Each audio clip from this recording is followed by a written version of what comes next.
洗情不會淡，猛風再吹而不散，愁雲和月之間也不孤單，你足已傾城的兩眼，教花與草還璀璨，然而眉目彷彿飄散，有一絲慨嘆。流水透支出我倆，沿路滿布風霜也雪亮，天空灰暗，愛得到了景仰。世間什麼愛叫純潔？你今年花陣似紅蝴蝶，飽經挫折，傷口淌血都不知會磨滅。世間什麼愛叫純潔？主宰絕望仍力竭，留守最尾一起，哪怕力竭。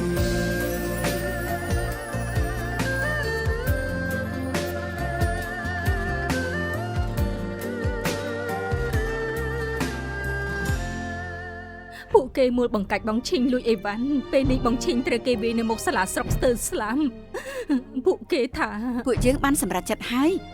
ថ្ងៃនេះគឺម្ដាយកូនបងឈីងស្អែកគឺម្ដាយកូនពីចឹងឯងនេះហើយស្អែកពួកយើងទៅស្រុកទៅល្អទេគ្រប់យ៉ាងនៅទីនេះពួកយើងស្អីក៏កុំយកបានទេអ្នកនៅទីនេះប្រែប្រួលអស់ហើយលែងដូចមុនហើយតាមពិតឯងជាសត្រូវយើងសត្រូវពីកំណើតតែយើងដើម្បីគ្រួសារមួយនេះបើឯងមិនស្លាប់គឺយើងស្លាប់ប៊ីត្រីមិនងាប់គឺសំណាញ់រហែងប្អូនទី4ខ្ញុំនៅតាមផ្លូវទៅស្រុកវិញហើយពីចឹងមិនអីទេរបបបងឈីងក៏ធូរច្រើនដែរប៉ុន្តែពេលដើរត្រូវការឲ្យពួកយើងគ្រាស្ថានភាពលោកម្ចាស់មានល្អជាងមុនទេឯងត្រូវថែខ្លួនថ្ងៃក្រោយភារកិច្ចមើលថែលោកម្ចាស់និងការពារឈីងហ្វឹងនីននេះត្រូវធ្លាក់លើស្មាឯងទាំងស្រុងហើយបងទី3តាមមើលទៅខ្ញុំសរសេរសម្បត្តិនេះពួកបងគួរទៅនៅតាមផ្លូវហើយលោកម្ចាស់មិនទាន់ដឹងខ្លួនទេតែប្រហែលថ្ងៃនេះដៃគាត់កម្រាស់ច្រើនជាងពីមុនគាត់ប្រហែលចិត្តដឹងខ្លួនឡើងវិញហើយបើគាត់ដឹងខ្លួនឡើងវិញខ្ញុំនឹងផ្ដល់ដំណឹងទៅពួកបងភ្លាមខ្ញុំនឹងអូសុខសប្បាយទេកុំបារម្ភអីខ្ញុំលើពូឈៀនថាខែនេះស្រុកកំណើតពួកបងចាប់ផ្ដើមធ្លាក់ខ្យល់ហើយពួកបងត្រូវថែសុខភាពពាក់ឲ្យបានច្រើនជាន់ប្អូនទី4ពួកយើងដើរថែម2ថ្ងៃទៀតទៅដល់ស្រុកកំណើតហើយខ្ញុំគិតថាថ្ងៃក្រោយខ្ញុំនឹងអញ្ចឹងមិនអាចទៅអ៊ូស៊ីវិញទេសុំទោសផងតាមពិតមួយរយៈនេះខ្ញុំចង់ធ្វើដូចជាឯងអញ្ចឹងចេញកម្លាំងមួយផ្នែកដើម្បីលោកម្ចាស់នឹងឈីងហ្វឹងនីនតែចុងក្រោយខ្ញុំឃើញថាខ្ញុំមិនមែនជាមនុស្សដែលពោពេញដោយភាពក្លាហានម្នាក់ទេប្អូនទី4សុំទោសផងបងទី3ពេលខ្ញុំសរសេរសម្បត្តិនេះពួកបងប្រហែលជាចិត្តទៅដល់ស្រុកហើយអាកាសធាតុអូស៊ីប្រហែលថ្ងៃនេះរៀងក្តៅហើយខ្ញុំបានឃើញកណ្ដូបប្រហែលក្បាលនៅបង្អួចទៀតតែលើពួកពូឈៀនថាអូស៊ីតែងតែមានរឿងចឹងកាត់ឡើងម្ដងម្កាលកុំឲ្យខ្ញុំបារម្ភពួកបងក៏មិនបាច់បារម្ភជួខ្ញុំដែរជួយសួរសុខទុក្ខពីចឹងបងឈីងនិងអាមីនឲ្យខ្ញុំផងប្អូនទី4ពួកខ្ញុំមកដល់ស្រុកកំណើតហើយមានអ្នករត់មកទទួលពួកខ្ញុំច្រើនណាស់ពួកយើងសុទ្ធតែសប្បាយចិត្តខ្ញុំទទួលបានសម្បត្តិទាំងពីរដែលឯងផ្ញើមកហើយជាង10ឆ្នាំមុនពិតជាមានរឿងកណ្ដូបមួយកើតឡើងមែនឆ្នាំនោះឈីងហ្វឹងនីនប៊ីតែត្រូវនឹងបិទទ្វារស្ថានភាពពេលនោះលោកម្ចាស់បានកត់ទុកក្នុងសៀវភៅឯងតែអានទៅម្យ៉ាងប្រយ័ត្នរឿងកណ្ដូបនោះផងថ្ងៃទី18ខែ7ឆ្នាំពេញអ៊ីងថ្ងៃនេះជាថ្ងៃសោយរបស់អ្នកទូតទាំងអូស៊ី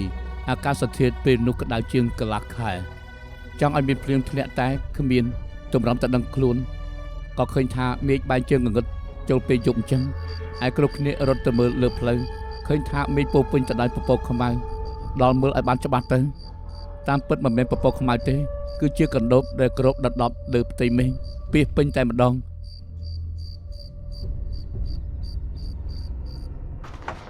អ្នកស្រីប្រយ័ត្នអ្នកស្រីទី4ឃ្លាំងសងចិត្តរួចទៅហើយធ្វើត្រង់នេះរួចទៅហើយរួចរាល់ហើយមើលទៅមានត្រង់ណាំពេញចិត្តប្រាប់ខ្ញុំចុះ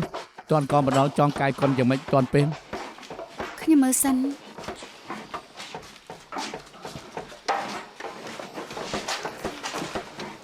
ឆាជាវ ហ៎ ពេលណាលោកទៅរកមេបក្សាទៅ អត់ទេខ្ញុំចង់ទៅស្រុកសួរសុកទុកនិយាយស៊ឺសិនហើយនេះក៏ដឹងហើយថាខ្ញុំមកអូស៊ីយូហើយមិនដែលទៅវិញសួរសុកទុកគាត់ទៅបីតែបន្តិច ក៏ល្អដែរចាំសួរសុខទុក្ខគាត់ជួបខ្ញុំផង អ្នកស្រីទី4ខ្ញុំមានរឿងចង់រំលឹកបន្តិចណាមានយល់ថាអូស៊ីថ្មីនេះមានកដោបច្រើនដែរទេ មានម្យ៉ាងយល់ថាកាន់តែច្រើនទៀត អ្នកស្រីទី4នាងត្រូវតែប្រុងប្រយ័ត្នឲ្យមែនទែនណា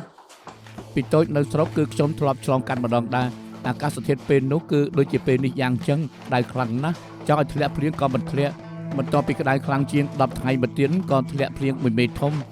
មានថ្ងៃមួយខ្ញុំនិយាយស៊ឺទៅស្រែគឺស្រាប់តែឃើញផ្ទៃមេឃប្រាជាងងងឹតពួកខ្ញុំស្មានថាគឺជាពពកខ្មៅតែពេលដែលមើលឲ្យស្រួលទៅមិនមែនពពកខ្មៅទេគឺកដោបហោះពេញមេឃគួរឲ្យខ្លាចមែនទែនម្យ៉ាងទៀតពេលដែលកដោបនោះទៅអស់គឺសល់តែដុំថ្មហើយនឹងឈើងាប់ទេអ្វីផ្សេងទៀតគឺអស់រលីង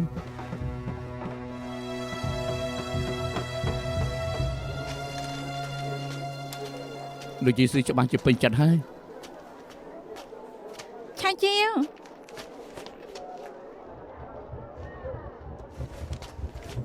ខ្ញុំកំពុងចង់ទៅរកលោកមិនស្មានថាជួបលោកនៅទីនេះសោះលើថាលោកឈប់ធ្វើការនៅឈីងហ្វាំងនៀនហើយព្រោះតែរឿងមួយនោះទៅបាត់បង់ការងារមែនទេ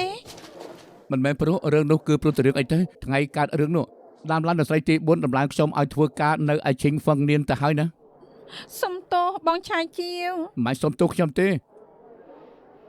បើនេះយល់ថាមិនគប្បីនឹងខ្ញុំមែនគ្រាន់តែប្រាប់ខ្ញុំមួយម៉ាត់ថាយប់នោះអ្នកណាធ្វើពុតជាឆ្មាស្រែកហើយបានធ្វើផ្ទះនាងឲ្យខ្ញុំចូលទៅ ខ្ញុំប្រាប់បងហើយថាមិនមែនខ្ញុំធ្វើខ្ញុំមិននឹងដឹងថាអ្នកណាអ្នកធ្វើទៅ យល់អស់នេះគឺបានច្បាស់ទៅម្នាក់នេះមិនត្រឹមតែចង់ធ្វើបាបខ្ញុំទេនៅចង់ធ្វើបាបនាងទៀតនាងច្បាស់ជាស្គាល់គេ ខ្ញុំពិតជាមិនស្គាល់គេមែនខ្ញុំគ្មានគំនុំនឹងអ្នកណាទេអ្នកណាចង់ធ្វើបាបខ្ញុំទៅ ថ្ងៃនោះខ្ញុំលឺនាងនិយាយច្បាស់ណាស់ប្រុសចង្រៃមិនដាច់ចិត្តទៅវាចូលមកចុះថ្ងៃនោះនាងកំពុងតែចាំប្រុសផ្សេងទៀតមែនទេនាងគឺមានសហាយនៅប្រុសផ្សេងទៀត ហើយកុំផ្ដេសផ្ដាសមានសហាយនឹងប្រុសផ្សេងស្អីទៅ មិនប្រាប់អត់ទៅតែបើឲ្យខ្ញុំដឹងថាគេជានរណានាងច្បាស់ជាស្លាប់គ្មានសាកសម ថែខ្លួនផងឆាជាវ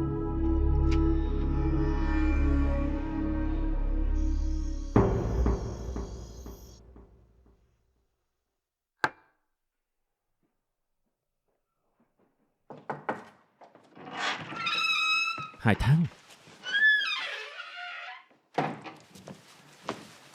ាំង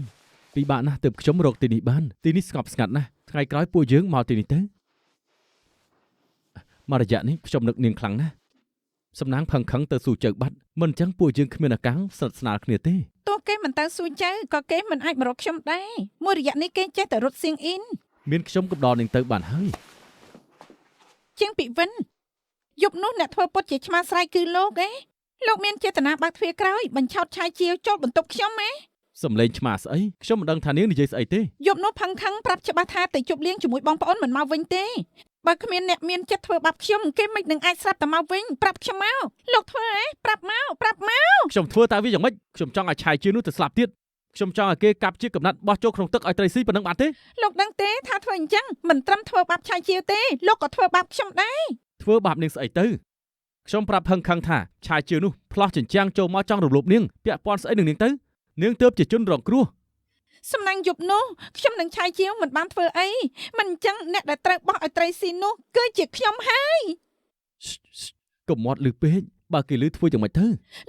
លោកមិនខ្វល់ពីការស្លាប់រស់ខ្ញុំទេ ហើយថាំងអាចង្រៃនោះមិនសមឲ្យនាងជួយគេទេឆាយជានោះចង់ប្រឆាំងនឹងខ្ញុំនៅទៀមអង្គមិនអីឡើយតែគេចង់ចាប់រំលោភស្រីដែលខ្ញុំស្រឡាញ់ខ្លាំងអញ្ចឹងខ្ញុំមិនអាចទ្រាំបានទេបើជាប្រុសសុទ្ធតែទ្រាំមិនបានហើយថាំងពួកយើងមិនងាយបាននៅជាមួយគ្នាទេសំខាន់ត្រូវសប្បាយចិត្តត្រូវទេជប់ខឹងទៅព្រលឹងចិត្តបងជលមួយ បងប្អូនទាំងអស់គ្នាបងប្អូនទាំងគ្នាអរគុណគ្រប់គ្នាដែលគាំទ្រខ្ញុំមករហូតដូច្នេះមួយចាននេះខ្ញុំជូនគ្រប់គ្នា បាន ជលមួយ ជលមួយ អើ ស្អែកខ្ញុំត្រូវចាក់ចេញហើយថ្ងៃក្រោយក៏មិនមែនមនុស្សឈិញហ្វឹងនាងទៀតដែរតែអញ្ចឹងក៏ល្អដែរផឹកច្រើនប៉ុណ្ណាក៏បាននិយាយប្រដេកប្រដាសប៉ុណ្ណាក៏បានលែងខ្លាចស្វឹងធ្វើឲ្យនាងទី4ទាស់ចិត្តតទៅទៀតហើយត្រូវអត់ ត្រូវផឹកឲ្យអស់ដៃមិនស្វឹងមកទៅវិញ ត្រូវជួយមួយ គ្រប់គ្នានិយាយអញ្ចឹងថ្ងៃក្រោយណាពួកឯងមិនអាចផឹកច្រើនទេបើពួកឯងស្វឹងណានាគេជួយធ្វើការឲ្យអ្នកស្រីទី4ទៀតត្រូវទេត្រូវតែចាំទុកត្រូវចាំទុកនៅក្នុងចិត្តពួកយើងពួកឯងជាមនុស្សរបស់អ្នកស្រីទី4ថ្ងៃក្រោយត្រូវជួយមើលថែទៀមកឲ្យអ្នកស្រីទី4ធ្វើឲ្យបានល្អដឹងហើយនៅដឹងហើយបងឆាយជឿថាម៉េចគឺអញ្ចឹងហ៎មែនហើយជួយមួយ បងប្អូនល្អ ឆាជីវ អ្នកស្រីទី4មិនក៏មកទីនេះអញ្ចឹង គ្រប់គ្នាប្រាប់ខ្ញុំថាយប់នេះជូនដំណើរលោកមិនក៏មិនអញ្ជើញខ្ញុំផងធ្វើម្ចាស់នឹងកូនចៅមិនបានក៏អាចធ្វើជាមិត្តភក្តិបានអ្នកស្រីទី4អញ្ជើញថែមចានហូបបាត់ខ្ញុំត្រូវតែបម្រើលោកម្ចាស់ទៀតមើលរកដំឡឹងនេះជាទឹកចិត្តតិចតួចយកទុកតែអ្នកស្រីទី4ខ្ញុំមិនអាចយកប្រាក់នាងទេលោកទៅស្រុកវិញក៏ត្រូវទិញអំណោយខ្លះដែរមិនបានទេខ្ញុំមិនអាចយកប្រាក់នាងឡើយនិយាយមែនណាម៉ែខ្ញុំប្រាប់ថាធ្វើមិត្តភក្តិគឺត្រូវមានគោលការណ៍3ទី1កុំឲ្យមានបញ្ហាខាងប្រយោជន៍ទី2កុំធ្វើឲ្យពាក់ព័ន្ធរឿងប្រាក់កាក់ទី3មានរបស់ល្អត្រូវចែករំលែកមិត្តភក្តិហេតុផលលោកនេះច្រើនមែនមានរបស់ល្អត្រូវចែករំលែកនឹងមិត្តភក្តិអេណែអង្គចិនជូទាំងនេះយកទៅវិញឲ្យយាយស៊ឺភ្លក់ទៅអរគុណអ្នកស្រីទី4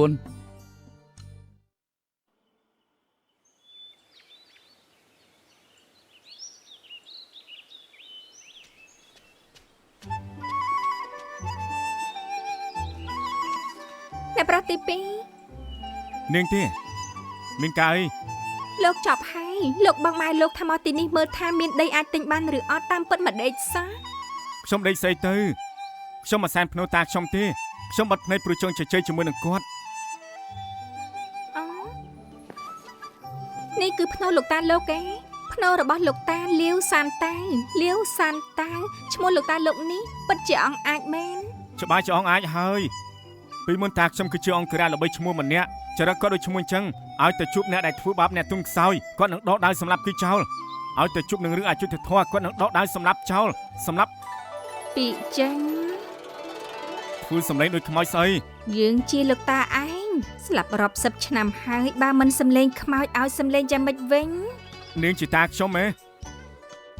ពីចឹងឯងធ្វើឲ្យតាខកចិត្តណាស់តាឈ្មោះសានតាឯងគួរឈ្មោះលឹបក្បាលជួបរឿងអយុត្តិធម៌ក៏ដកថយភ្លាមពេលជួបអ្នកធ្វើបាបអ្នកទុនខ្សោយក៏ដកថយដោយអណ្ដាតលឹបក្បាលជួបការលំបាកតិចតួចក៏ជប់សិននាងជាតាខ្ញុំពិតមែនទេមែនហើយយើងគឺលាវសានតាបើអញ្ចឹងគឺល្អហើយនឹកតាណាអោបមួយមកថើបមួយមកកុំផ្ដេសផ្ដាលោកតាមិនក៏ប្រែសម្លេងជាស្រីអញ្ចឹងហើយលោកតាលោកទៅតែទៅទេខ្មោចចូលសន្ធិដ្ឋគឺអញ្ចឹងហើយខ្មោចចូលសន្ធិដ្ឋអញ្ចឹងខ្ញុំឮថាខ្មោចចូលសន្ធិដ្ឋគឺត្រូវគៀបម្រាមដៃមកឲ្យដៃមកគៀបក្បាលលើ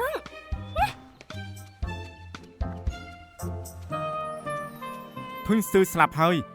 នៅរត់មកបង្ករឿងទៀត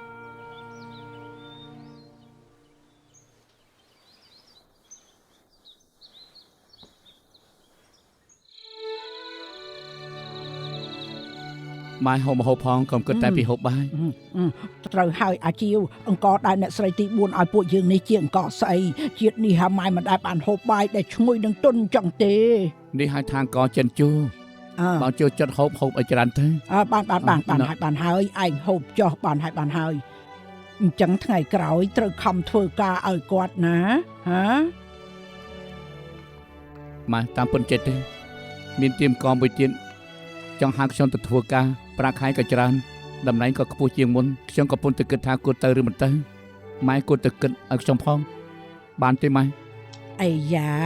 ម៉ែណាជាយាយចាស់នៅស្រុកស្រែគ្មានចំណេះដឹងទេឯងសម្រេចចិត្តទៅប៉ុន្តែមិញឮឯងថាអ្នកស្រីទី4ពិតជាមនុស្សល្អមែនត្រូវហើយក្នុងផ្ទះបាយនៅកណ្ដុរស្រែមួយក្បាលកុំភ្លេចយកឲ្យអ្នកស្រីទី4ទៅឲ្យគាត់បានភ្លក់អាហារស្រុកស្រែផងណាបាន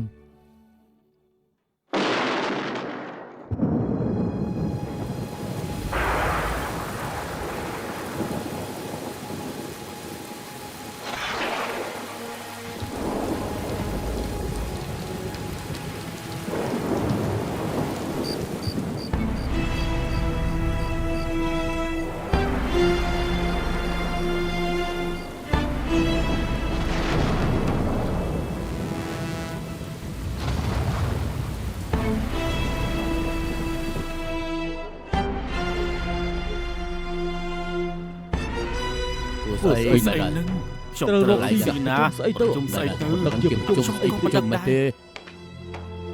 ថាការទាំងអស់មកហើយ រហូតដល់ស្រីទី4អ្នកស្រី អ្នកស្រីទី អ្នកស្រី អ្នកស្រីទី4ហៅពួកយើងមកមានរឿងបន្ទាន់អីទៅមែន អញ្ចេះទេថាការឈិនគ្រប់គ្នាខ្ញុំចង់សួរថាមួយរយៈនេះមានឃើញជំវិញខ្លួនសម្បូរកណ្ដោបបែបនេះទេ អូតាមពិតព្រោះតែរឿងកដោបនេះទេស្មានថារឿងធំដុំស្អីនាងមកអូស៊ីក្នុងពេលខ្លីទើបមិនបានដឹងពួកខ្ញុំដឹងក្តីនៅទីនេះឃើញទម្លាប់ទៅហើយរាល់ឆ្នាំឲ្យទៅដល់រដូវនេះតិចច្រើនត្រូវតែមានប្រមាណក្បាលហោះមកអញ្ចឹងហើយត្រូវហើយគ្មានបញ្ហាទេ ត្រូវគ្មានបញ្ហា ឲ្យ ទេ ទៅដល់ខែនេះច្បាស់ជាមានអញ្ចឹងហើយ អីឡើយ ទេរកក្តីទេ អត់ទេខ្ញុំថាពួកយើងមិនអាចប្រហែសឡើយតាមពិតខ្ញុំក៏បានទៅស្រែសួរអ្នកចំការដែរពួកគេថាឲ្យទៅដល់រដូវនេះពិតជាមានកណ្ដោបដីជាច្រើនចេញមកមែនតែឆ្នាំនេះភាគច្រើនសុទ្ធតែជាកណ្ដោបបែបនេះស្ថានភាពអញ្ចឹងកម្រឃើញណា មើលដល់អ្នកស្រីទី4ឲ្យខ្ញុំមើលណែគ្រោះកណ្ដោបកាលពី10ឆ្នាំមុននៅអ៊ូស៊ីយើងដូចជាកណ្ដោបធំបែបនេះបកកឡើងទេណាម្ដងនោះអង្គស្បៀងនៅខេត្តជាងស៊ូទាំងមូលត្រូវកណ្ដោបបែបនេះស៊ីរហូតដល់ខ្ទេចអស់លីងអូខានឃើញយូរឆ្នាំហើយ មែនហើយ មើល ដូ ទៅ ច្នេះថ្ងៃនេះខ្ញុំហៅពួកលោកមកចង់ឲ្យមកពិភាក្សាគ្នាថាតើពីពេលនេះទៅគោកុំលក់អង្គឲ្យខេត្តផ្សេងទេហើយព្យាយាមស្តុកអង្គឲ្យបានច្រើនបំផុតណា បើដល់មិនកើតទៅអ្នកស្រីទី4 អ្នកស្រីទី4ពួកយើងសុទ្ធតែត្រូវរកស៊ីណា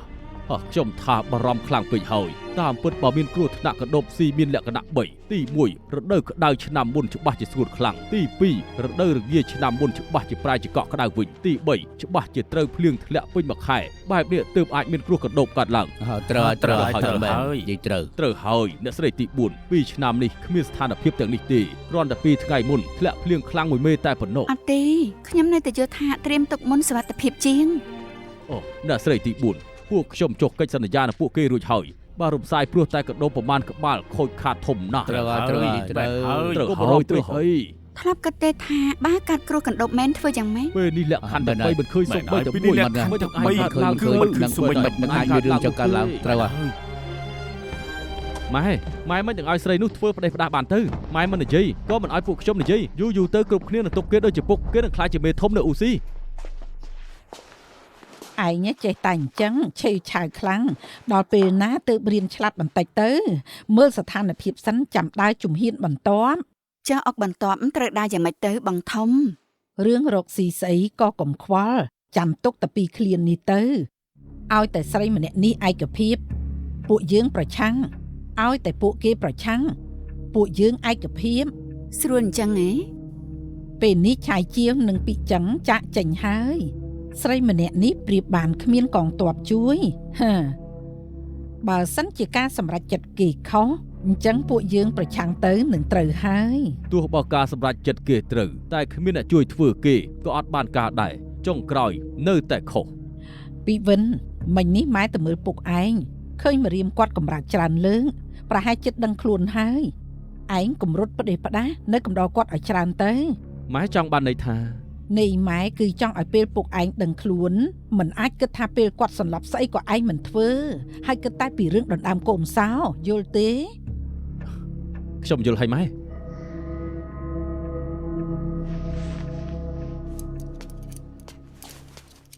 អេគ្រប់គ្នាធ្វើអីហ្នឹង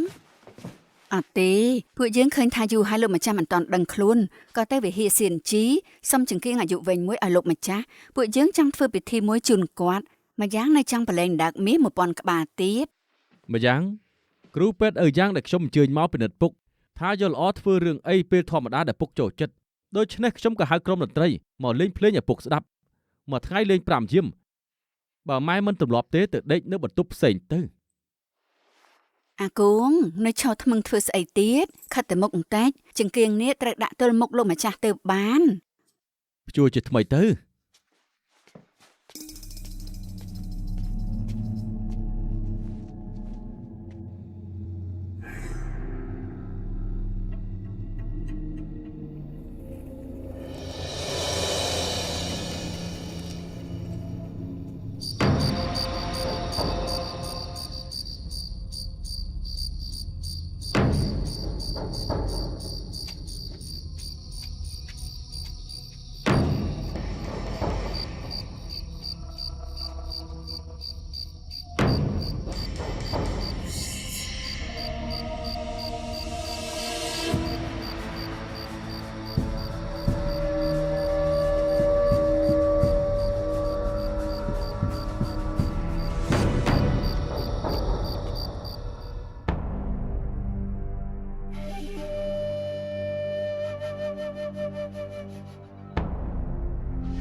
ថ្ងៃ18ខែ7ឆ្នាំពេញអ៊ីងជាថ្ងៃដ៏សោយបំផុតនៅអ៊ូស៊ី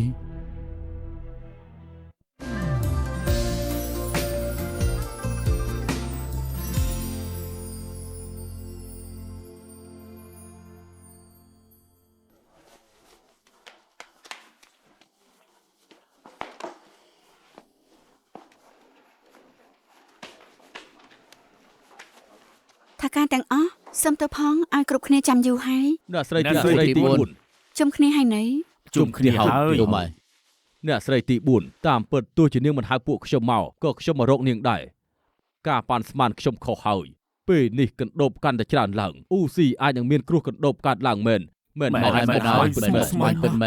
អ្នកស្រីទី4ពេលនេះនាងធ្វើជាប្រធានសមាគមកជំនួសលោកម្ចាស់ជាងទៅហើយឯពួកខ្ញុំក៏ទុកឈិញហ្វឹងនៀនជាអ្នកនាំមុខតាំងពីដើមមកដែរបើនាងនឹកឃើញវិធីទប់ទល់អីពួកខ្ញុំនឹងធ្វើតាមវិធីនាងដែរមែនហើយអ្នកស្រីទី4មានផែនការដែរទៅមិនអញ្ចឹងពួកខ្ញុំលក់អង្គចេញទៅក្រៅបដោះអសន្នសិន តាមពិតថ្ងៃនេះខ្ញុំហៅគ្រប់គ្នាមកគឺចង់ជជែករឿងនេះសង្ឃឹមថាគ្រប់គ្នាអាចជួយរកវិធីដែលល្អចេញមក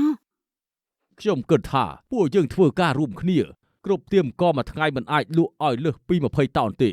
មួយយ៉ាងត្រូវស្តុកអង្គទុកឲ្យច្រើនទុកប្រើពេលមានអាសន្នតាមខ្ញុំថាត្រូវធ្វើទាំងពីរទី1ធ្វើតាមតកែចុងនិយាយមួយទៀតពួកយើងត្រូវធ្វើពិធីសែនដល់ទេវតាអង្គសង្ឃឹមថាទេវតាមានភ្នែកជួយពួកយើងឲ្យផុតគ្រោះថ្នាក់លើកនេះជាក់ជាមិនខាតនោះទេសែនអញ្ចឹងមានប្រយោជន៍អីទៅតកែស្ដាប់ខ្ញុំសិនទៅសួរទេវតាស្អីនេះគ្មានប្រយោជន៍នោះទេពីតូចមកខ្ញុំឮ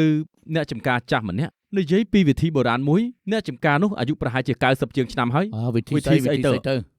គ្រប់យ៉ាងសិតតែមានចំណុចខ្សោយពួកយើងចាប់មន់នៅអូស៊ីមកទាំងអស់ទៅរួចចាំដេញពួកវាទៅក្នុងស្រែព្រោះមន់ចូលចិត្តស៊ីកដប់ណាស់អាចទៅរួចទេវិធីនេះប្រើការដែរអស់កដប់នោះពេលចេញមកគឺពីពេញមេឃពួកយើងត្រូវចាប់មន់ប្រមាណក្បាលទៅទើបអាចស៊ីកដប់នោះអស់ទៅត្រូវពុតមើលដល់អូត្រូវហើយអ្នកប្រុសធំវិធីនេះពីមុនខ្ញុំធ្លាប់ឮចាស់ថាដែរតែអូស៊ីពួកយើងទាំងមូលយ៉ាងច្រើនរកបានមន់ជាង1000ក្បាលតែប៉ុណ្ណោះពូសៀងហ្វា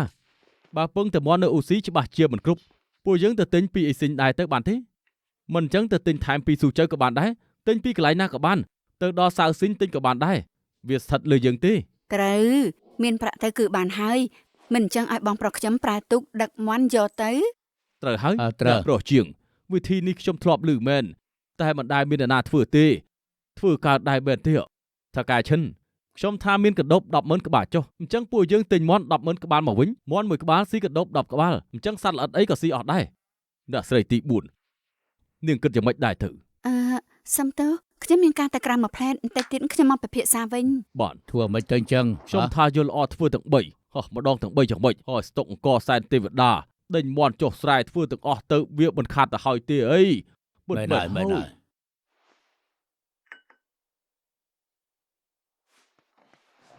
ឆាជីវអ្នកស្រីទី4កុំគួសំក្រាញ់ថាទៅស្រុករួចនឹងទៅរកមេប៉ាក់សាយមិនក៏មកវិញអញ្ចឹងអត់ទេម៉ែថាចង់អរគុណអង្គចិនជូននាងក៏ផ្ដាំឲ្យខ្ញុំយកកណ្ដុលស្រែពីស្រុកយកមកឲ្យនាងភ្លក់មើលយេស៊ូគួសំពេកហើយអរគុណគាត់ជួបខ្ញុំផងអ្នកស្រីទី4ពេលដែលខ្ញុំធ្វើដំណើរមកវិញឃើញកណ្ដូបកាន់តែច្រើនឡើងមើលទៅគ្រោះកណ្ដូបអាចផ្ទុះឡើងគ្រប់ពេលនាងគួរតែត្រៀមខ្លួនឲ្យរួចហើយខ្ញុំក៏ស្មុគស្មាញរឿងនេះដែរឆាជីវខ្ញុំក៏ចង់ឲ្យលោកផ្ដល់យោបល់ខ្លះដែរយោបល់អីទៅខ្ញុំចង់ឲ្យអ្នកចំការស្អែកចាប់ផ្ដើមច្រូតឆេងហ្វឹងនៀនជាអ្នកដឹកនាំវិស័យអង្គអ្នកចំការនិងម្ចាស់ដីច្បាស់ជាព្រមធ្វើតាមពួកយើងតែស្រូវដែលអាចច្រូតបានពេលនេះគឺមានតែ2ភាគទេខ្ញុំដឹងតែយ៉ាងហោចណាស់បាន2ភាគណាបើចាំកណ្ដប់នោះមកនឹងអស់គ្រប់យ៉ាងហើយអ្នកស្រីទី4ប្រាប់តាមត្រង់បើនាងសួរយោបល់ខ្ញុំមិនឯកភាពនឹងវិធីនាងសោះហេតុអីស្រួលទេវាមិនពិបាកគិតទេដូចជាលេងល្បែងអញ្ចឹងបើឈ្នះគឺឈ្នះ2ភាគបើចាញ់គឺចាញ់8ភាគហើយបើភ្នាល់អញ្ចឹងគឺមិននឹងអាចភ្នាល់បានទៅឬឲ្យខ្ញុំអង្គុយចាំស្លាប់ទេត្រូវអ្នកគ្រូកណ្ដប់គឺជាគ្រូនាងអង្គុយរងចាំស្លាប់គ្មានអ្នកបន្ទោសនាងទេមិនចាញ់អស់អីណាទេហើយបើសិនជានាងហ៊ានភ្នាល់ហើយនាងចាញ់គ្រប់គ្នានៅបន្ទោសនាងថាគឺធ្វើឲ្យគេខាត8ភាគទៀតផងណាអ្នកអូស៊ីទាំងមូលនឹងទុកនាងជាសត្រូវម្យ៉ាងទៀតខ្មោចព្រាយបិសាចមួយក្រុមនៅចង់ឆ្លៀតឱកាសចង់ក្បត់នៅឡើយទេដល់ពេលនោះនាងនឹងចាញ់អស់រលីង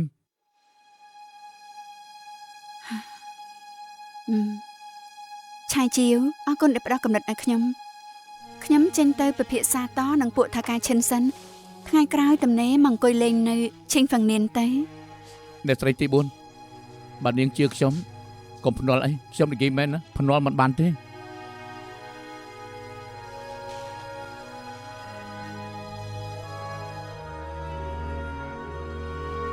វិធីនេះកាន់តែគិតកាន់តែល្អហើយថៅកែទាំងអស់អញ្ចឹងចេះចុះក្រោយរកមន់បានបង្អត់ចំណីពួកវាមករយៈរួចចាំប្រឡែងពួកវាឲ្យទៅស្រែពេលឃើញកដោបក៏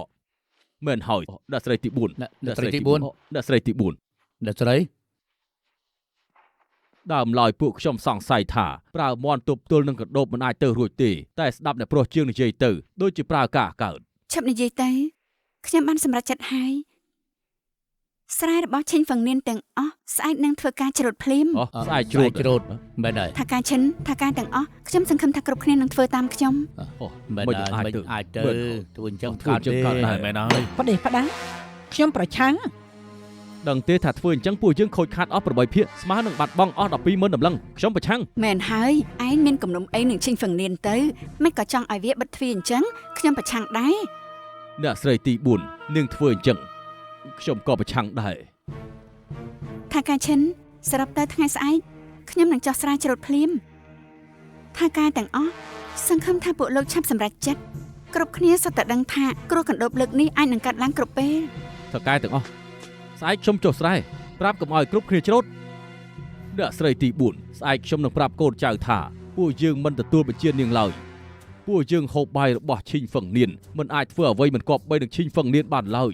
ថាការទាំងអស់ពួកលោកធ្លាប់ឆ្លងកាត់គ្រោះកណ្ដូបលើកមុនម្ដងហើយថាការជាងដល់ពេលនេះនៅស្ដាយក្រោយនៅឡើយនោះទេថាឆ្នាំនោះគាត់មិនសម្រេចចិត្តភ្លាមទើបអូស៊ីជួបគ្រោះទុរភិក្ស3ឆ្នាំ អ្នកស្រីទី4មិនថាយ៉ាងណាទេខ្ញុំមិនអាចធ្វើតាមនាងប្រាប់បានឡើយបើនាងមិនពេញចិត្តទេសូមដកខ្ញុំចេញចុះពូសៀងហ្វាឲ្យតែចិត្តពូនៅឈិញហ្វឹងនៀនគ្មាននរណាហ៊ានដកពូចេញទេ លោកនៅពីចំនួនហើយទោះត្រូវដកគ្រប់គ្នាចេញក៏មិនអាចដកលោកដែរនេះជាសម្ដីខ្ញុំ បងស្រីបងភ្លេចហើយឈិញហ្វាំងនៀនគឺខ្ញុំជាអ្នកសម្រេចខ្ញុំបានសម្រេចថាត្រូវធ្វើអញ្ចឹង ម៉ែសម្រាប់លទ្ធផលគ្រប់យ៉ាងម៉ែរ៉ាប់រងអញ្ចឹង មែនខ្ញុំរ៉ាប់រង បើគ្មានគ្រោះកណ្ដូបទេហើយម៉ែធ្វើឲ្យអ៊ូស៊ីខាតអស់8ភាគមែនម៉ែឈប់ធ្វើជាប្រធានសមាគមអង្គរហើយព្រមប្រគល់កូនសៅធំនិងសិទ្ធិគ្រប់យ៉ាងទាំងអស់ចេញមកមែនទេ មែនសរុបទៅគ្រប់យ៉ាងតខ្ញុំរ៉ាប់រងម្នាក់ឯងទៅចុះ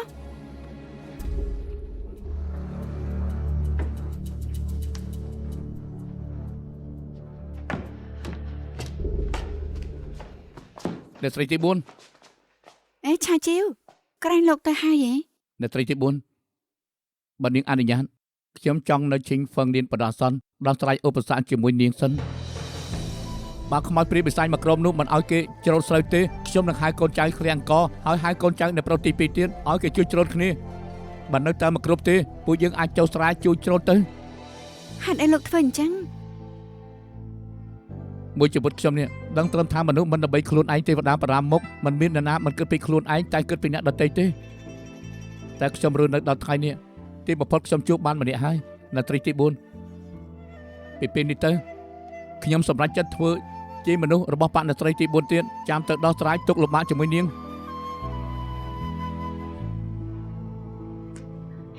ឆាជីវថ្ងៃក្រោយនិយាយស្ដីអាចកែប្រែបន្តិចបានទេកុំចេះតែនិយាយពាក្យព្រឺសម្បុរអី អ្នកស្រីទី4ឲ្យខ្ញុំដើរឲ្យខ្ញុំឈរមិនឲ្យខ្ញុំនិយាយពាក្យព្រឺសម្បុរខ្ញុំមិននិយាយទេគ្មានបញ្ហា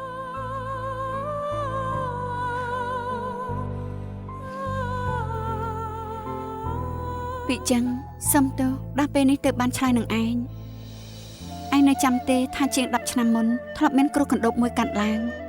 មើលតាមស្ថានភាពគ្រប់យ៉ាងលើកនេះអាចនឹងមានគ្រោះកណ្ដូបនេះជិតកាត់ឡើងហើយម្យ៉ាងគួរឲ្យខ្លាចជាងលើកមុនទៀតខ្ញុំបានសម្រេចចិត្តដ៏ឈឺចាប់មួយ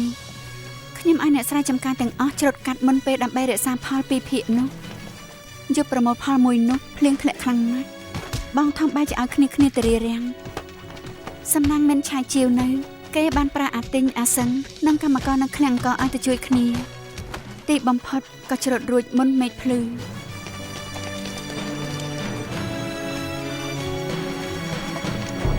ពីចឹងមួយជីវិតខ្ញុំមិនដែលឆ្លងកាត់នៅអារម្មណ៍ដូចជាពេលនេះឡើយរងចាំអារម្មណ៍ដ៏ឈឺចាប់មួយមិនដឹងថាគ្រោះកណ្ដូបអាចមកមែនឬក៏អត់ទេបើគ្រោះកណ្ដូបមកពួកយើងអាចឆ្លងផុតគ្រោះមួយនេះឬក៏អត់ បាគ្រូកណ្ដប់មិនមកខ្ញុំត្រូវប្រគល់សិទ្ធិអំណាចឲ្យគេដល់ពេលនោះមិនដឹងថាឈិញផឹងនាងនឹងយ៉ាងណាឡើយ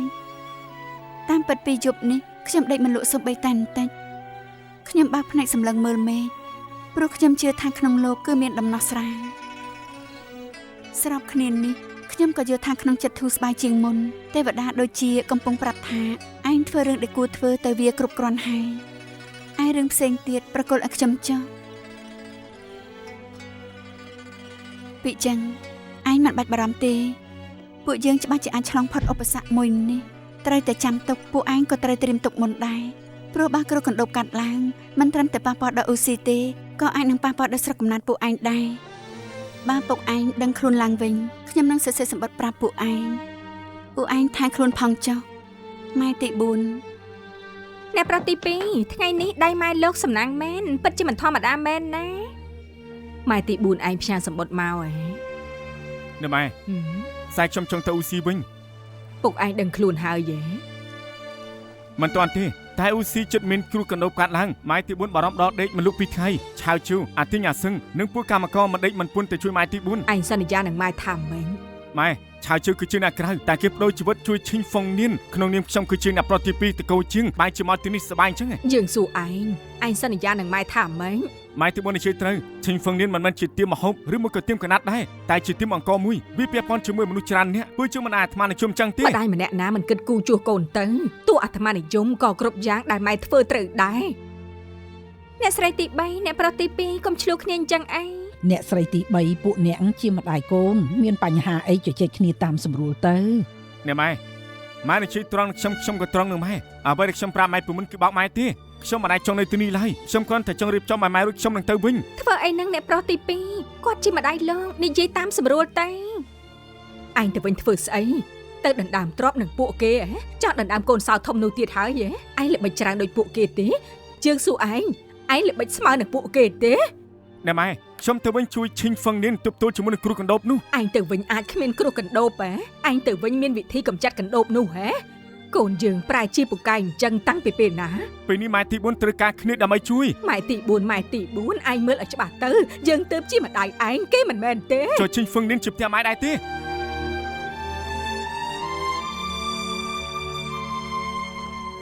អ្នកប្រុសទី2អ្នកប្រុសទី2អ្នកប្រុសទី2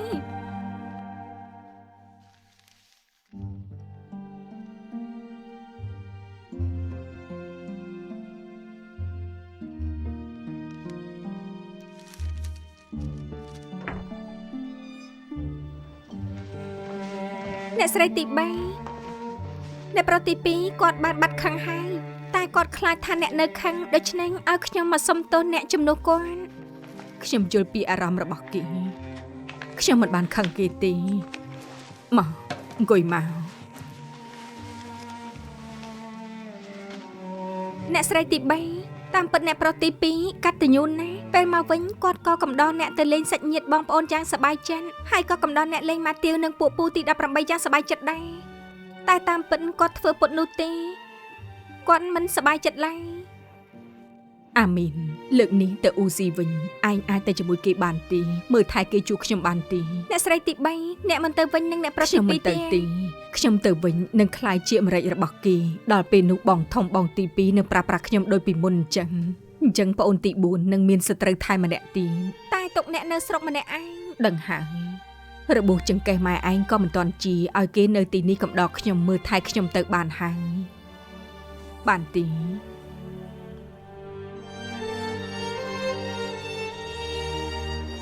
លីហើយម៉ែអាចឹងគ្រប់រឿងត្រូវបញ្ចានម្យ៉ាងឯងត្រូវជួយដល់ម៉ែទី4ឯងខ្ញុំដឹងហើយម៉ែមើលថែខ្លួនផងទៅអាមីនឯងត្រូវចាំទុកមានរឿងអីក៏ត្រូវឈរខាងអ្នកស្រីទី4ដែរត្រូវស្ដាប់សម្ដីអ្នកស្រីទី4ខ្ញុំដឹងហើយម៉ែថែខ្លួនផងអ្នកស្រីទី3អ្នកថែខ្លួនដែរណា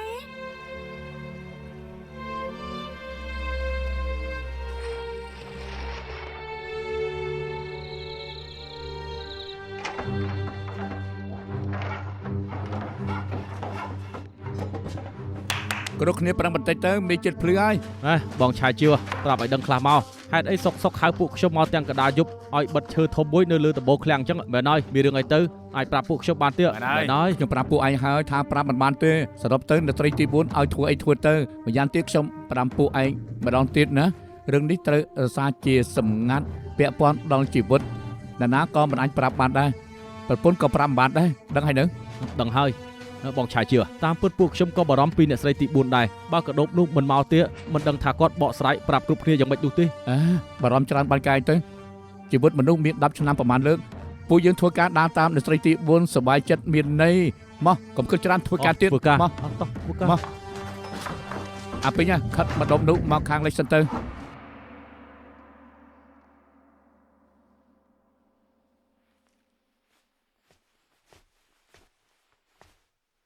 បងទី2មកមើលលោកម្ចាស់ទាំងព្រឹកអញ្ចឹងហ៎ធម្មតាមិនលឿនអញ្ចឹងទេ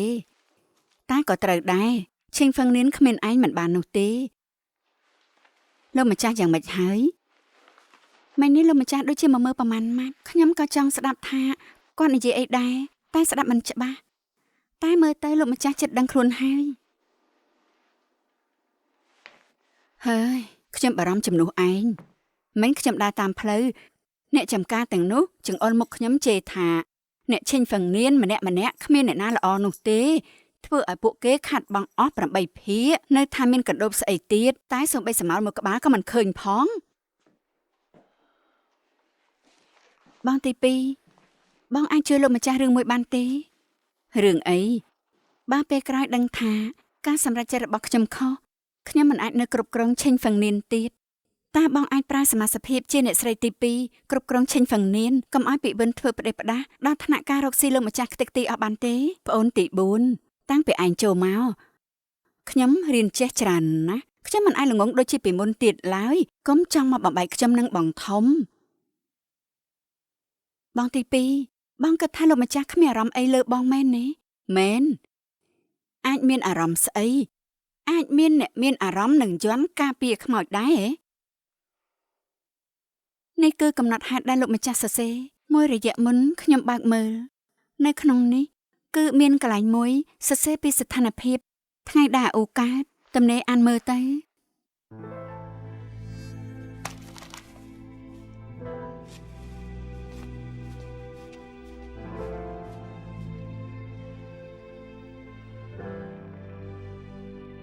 ថ្ងៃនេះជាថ្ងៃសុបំផុតរបស់អ្នកស្រីអ៊ូស៊ីអាកាសធាតុចិត្តកន្លះខែនេះក្តៅខ្លាំងណាស់ចង់ឲ្យធ្លាក់ភ្លៀងក៏មិនធ្លាក់តម្រាំដឹងខ្លួនទើបឃើញថាមេឃងងឹតឈឹងដូចយប់អញ្ចឹងគ្រប់គ្នាក៏រត់ទៅរកផ្លូវមើលឃើញថាពេញមេឃពុះពេញទៅដោយពពកខ្មៅពេលដែលមើលឲ្យបានច្បាស់ទៅតាមពិតមិនមែនជាពពកខ្មៅទេវាគឺជាសត្វកណ្ដូបពីពេញមេឃតែម្ដង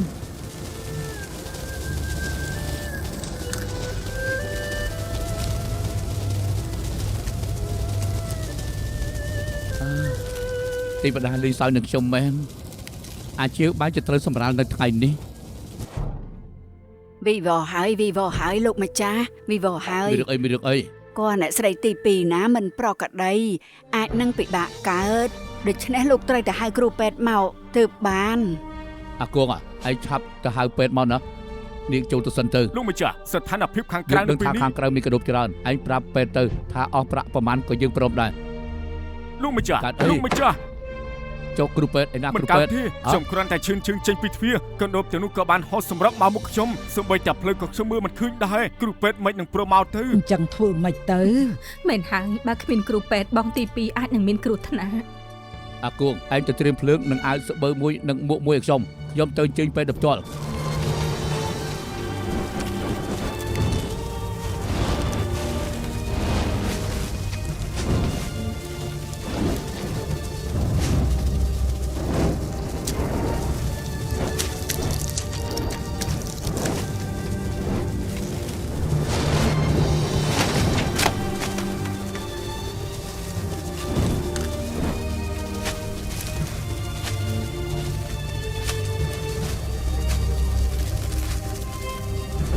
ខ្ញុំហៅពេទ្យមកបានហើយលោកចាស់មកហើយអាហ្វានាំគ្រូពេទ្យទៅបន្ទប់អាជីវទៅលឿនឡើងអូមកត្រូវខ្ញុំចៅប្រុសខ្ញុំណា